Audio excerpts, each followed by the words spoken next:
wrote an article on Cade Stover. Take us through your thoughts on the guy from Ohio State tight end. Yeah, I mean, first of all, I think the Browns could use another tight end. You got David Njoku, and then to me, there's a gap between Giovanni Ricci, Jordan Akins. I think they could use a number two. I like Cade Stover. Ohio State people know him. Obviously, he's got a great story, and I follow Ohio State, but not super closely. I did not know all the ins and outs. They call him Farmer Gronk. He grew up on a farm in Mansfield.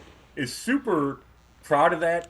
Really passionate about it. Wants to get done playing in the NFL, go back, and it's a family farm and continue that tradition. I talked to his tight end coach at Ohio State, who raves about him. And Cade got asked about PFF gave him a bad blocking grade, and he got offended by that. And you can see the intensity and the passion when he talks about it. And I found him fascinating. I think the story's fascinating. I think he's going to be a good NFL player, and I think he could be a fit for the Browns. And the tight ends coach said he's talked. I think his quote was ad nauseum to the Browns. So. Interesting guy to keep an eye on. The one thing that jumps out about him, threat in the passing game, and he can block. I mean, if you've seen him, he can block. The PFF grades we can talk about all the time. He can block.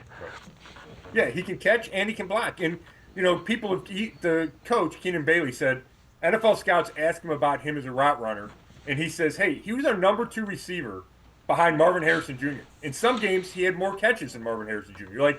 He can go out and play, and can do it all from that tight end position. And those guys, you can't find a whole lot of guys that are the dual skill tight ends these days.